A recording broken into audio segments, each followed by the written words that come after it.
출애굽기 18장 21절 22절을 우리 한 목소리로 함께 읽도록 합니다.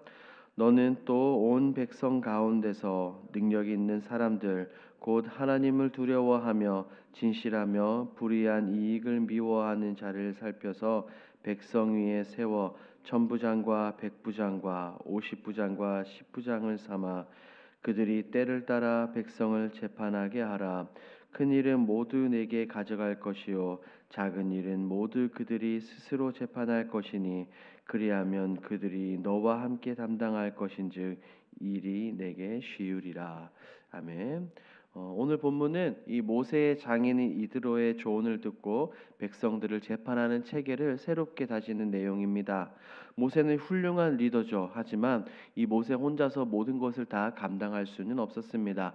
아침부터 저녁까지 백성들을 재판하는 모습을 보고 이드로가 조언을 하고 분권화된 리더십의 체계를 세우게 됩니다. 오늘 본문이 우리에게 무엇을 말하고 있는지 좀 더 한번 살펴보겠습니다. 내용 관찰 1번입니다. 이드로가 본 모세의 안타까운 상황은 무엇입니까? 우리 13절과 18절 말씀을 보니 이드로는 모세를 보며 매우 안타까워합니다. 이것은 모세가 많은 백성의 업무를 혼자서 감당했기 때문이죠. 즉 과중한 부담, 과중한 업무를 짊어지고 있었습니다. 13절 말씀을 보니 아침부터 저녁까지 하루 종일 혼자서 처리합니다. 왜냐하면 백성들이 많다 보니 그만큼 백성들 사이에 각종 분쟁과 문제들이 끊임없이 발생했습니다. 그러다 보니 끊임없이 백성들이 모세를 찾아왔던 것이죠. 18절을 보니 이드로가 핵심을 짚어줍니다. 쉽게 말해 너는 이 일을 혼자 할 수 없다라고 말입니다. 이드로는 모세를 보며 과도한 업무와 백성들의 불편함 그리고 사역의 비효율성을 알아차리고 문제를 제기했던 것이죠. 2번입니다. 이드로는 모세에게 어떤 제안을 합니까? 우리가 방금 함께 읽은 21절과 22절 말씀을 보니 이드로는 모세에게 세 가지 정도를 제안하죠. 능력 있는 사람들을 먼저 세우라는 것입니다. 그리고 하나님을 두려워하는 자, 진실된 자, 불의한 이익을 미워하는 자입니다. 이 중에서 능력 있는 자들을 세우는 것이 바로 첫 번째이죠. 두 번째는 이드로는 이들을 각 계층의 지도자로 세우라고 말합니다. 어떤 계층의 지도자입니까? 천부장, 백부장, 50부장, 10부장입니다.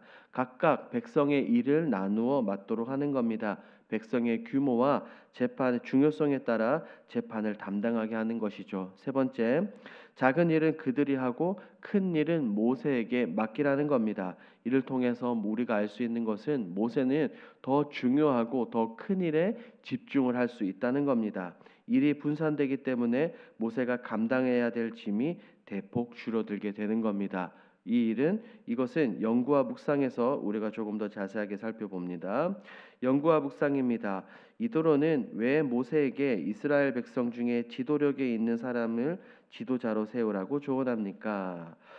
본문에 나오는 이드로의 조언은 매우 중요합니다. 이것은 여러 가지 측면에서 이해할 수 있는데 먼저는 모세를 위함입니다. 이 위대한 지도자 모세가 과중한 업무에 시달리지 않도록 사람을 세우는 겁니다. 그리고 공동체를 위해 리더들을 세워서 이 짐을 분담하게 하는 거죠. 이렇게 세워질 사람들이 중요한 것은 지도력이 있는 사람입니다. 이드로는 말합니다. 구체적으로 리더를 세울 사람들의 자질을 언급하는 거죠. 이것은 우리가 앞선 2번에서 잠시 살펴본 것처럼 능력 있고 하나님을 두려워하며 진실되고 불의한 이익을 미워하는 사람들입니다. 왜 이런 조건들이 필요할까요? 하나님을 두려워하는 자는 곧 하나님에 대한 경외심, 하나님에 대한 두려움을 가지고 있는 사람입니다. 이것은 판단과 행동이 개인의 생각에 따른 것이 아니라 하나님의 말씀과 하나님의 뜻에 따라서 이것을 이루어지는 거죠. 하나님을 경외하는 자는 백성들 앞에서도 올바른 결정을 내릴 수 있기 때문입니다. 그리고 두 번째로는 진실한 자는 곧 정직한 자입니다. 이것은 말과 행동에서 일관성 있고 진실하며 다른 사람들에게 신뢰를 줄 수 있는 사람이죠. 공동체에서 이런 신뢰는 굉장히 중요합니다. 사람들이 리더에게 이런 신뢰를 느끼지 못한다면 리더를 제대로 따르지 못하고 백성들은 결국 혼란에 빠지고 말 것입니다. 그렇기 때문에 이 진실한 자, 정직한 자의 조건이 필요합니다. 그리고 세 번째로는 불의한 이익을 미워하는 자, 즉 청렴결백한 자를 말하죠. 뇌물이나 부정한 방법으로 이익을 취하지 않는 사람들입니다. 지금 모세와 이드로가 왜 이런 백부장, 십부장을 세우는 겁니까? 백성들을 다스리고 재판하기 위해서입니다. 재판하는 자들은 금전적으로나 개인적으로 이익을 추구하는 그런 유혹에 빠지기 쉽습니다. 이드로는 이것을 지금 잘 알고 있기 때문에 모세에게 이런 조언을 하는 겁니다. 정직하고 청렴한 자들만이 리더로서 바르게 봉사할 수 있다는 것이죠. 느낀 점을 봅니다. 과중한 사역의 짐을 나누기 위해 지도자를 세우라는 이드로의 충고를 새겨 듣는 모세를 보며 무엇을 느낍니까? 자, 이드로의 충고를 겸허히 받아들이는 모세를 통해 여러 가지를 느끼게 됩니다. 먼저 모세는 다른 사람이 아니라 이스라엘의 위대한 지도자였습니다. 그런데 이 위대한 지도자가 자신의 연약함과 부족함을 알고 그것을 인정하고 이 장인의 조언을 기꺼이 받아들였습니다. 리더의 자리에서 누군가가 해주는 말을 무시하는 것이 아니라 그것을 겸허하게 받아들였습니다. 이것을 통해 알 수 있는 것이 있죠. 진정한 리더십은 다른 것이 아니라 겸손에서 출발한다는 겁니다. 앞선 리더가 나 혼자 스스로 모든 것을 해야 한다는 생각을 내려놓고 다른 사람의 조언을 겸허히 받아들여야 함을 깨닫게 됩니다. 더불어 하나님의 사역은 혼자 하는 것이 아니라는 거예요. 모세는 처음에 혼자 이것을 짊어지려 했습니다. 그래서 아침부터 저녁까지 제 백성들과 함께하며 일일이 처리하려고 했죠. 하지만 이드로의 충고를 통해 그 책임을 나누는 것이 훨씬 더 현명하고 훨씬 더 효율적인 방법을 깨닫습니다. 하나님은 우리를 함께 부르셨습니다. 교회 공동체 안에 말입니다. 함께 지어져 가는 공동체로 부르셨습니다. 몇몇 사람만 앞서 사역하고 달려가는 것이 아니라 함께 사역하고 함께 책임을 나누는 것이 하나님 나라의 방식이라는 것을 이 본문을 통해서 다시 한번 깨닫게 됩니다. 이처럼 모세의 모습 속에서 겸손한 리더십 그리고 협력의 중요성을 깨닫습니다. 사역은 혼자 하는 것이 아니라 함께 해야 됐다는 것을 생각하며 사역에 임해야 되겠다는 것을 느낍니다. 적용을 보도록 합니다. 주변의 지혜로운 조언을 외면하고 혼자 감당하려다가 힘들었던 적은 언제입니까? 우리 가운데도 분명하게 이런 일이 많이 일어납니다. 다른 사람들의 협력, 다른 사람들의 조언과 도움을 무시하고 나 혼자 어떻게든 해보려고 하는 그런 경우들 말입니다. 성경에서 한번 살펴본다면 열왕기상 19장을 보면 엘리야 선지자가 나옵니다. 혼자 모든 짐을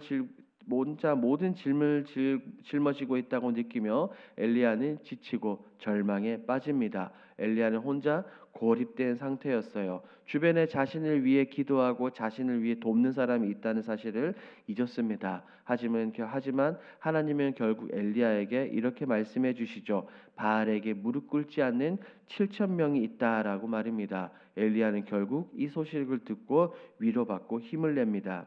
이처럼 우리는 모든 것을 혼자 감당해서는 안 됩니다. 에베소서에서 말하고 있는 것처럼 우리는 함께 지어져 가는 거룩한 공동체이기 때문입니다. 그럴 때 하나님께서 주시는 조언과 주변의 지혜로운 사람들의 도움을 받아들이고 짐을 나눌 줄 아는 지혜가 필요합니다. 내 생각이 가장 완벽한 것이 아니라는 겁니다.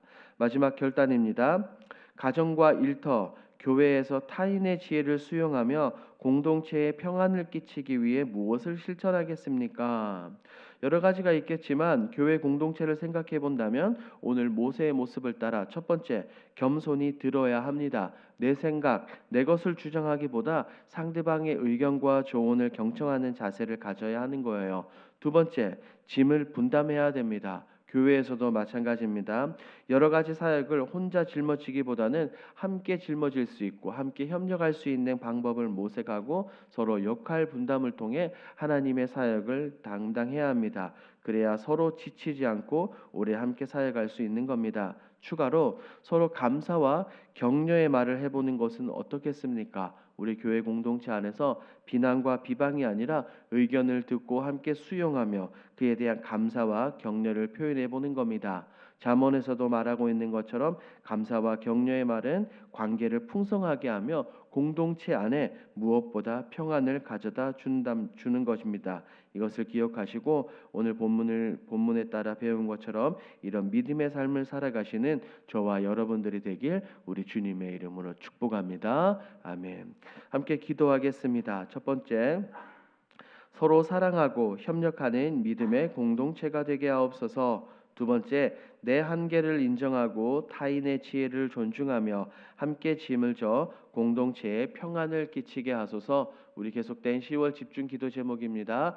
필요한 재정을 충분하게 허락하시며 모든 성도가 감사로 감당하게 하옵소서. 현장 소장과 관계자들에게 지혜를 주셔서 전체 건축을 잘 이끌어가게 하옵소서. 이와 같은 공동 기도 제목으로 기도하시고 여러분들이 가지고 오신 개인 기도 제목으로 우리 자유롭게 기도하시다가 돌아가겠습니다. 우리 주여 힘차게 부르짖고 기도합니다.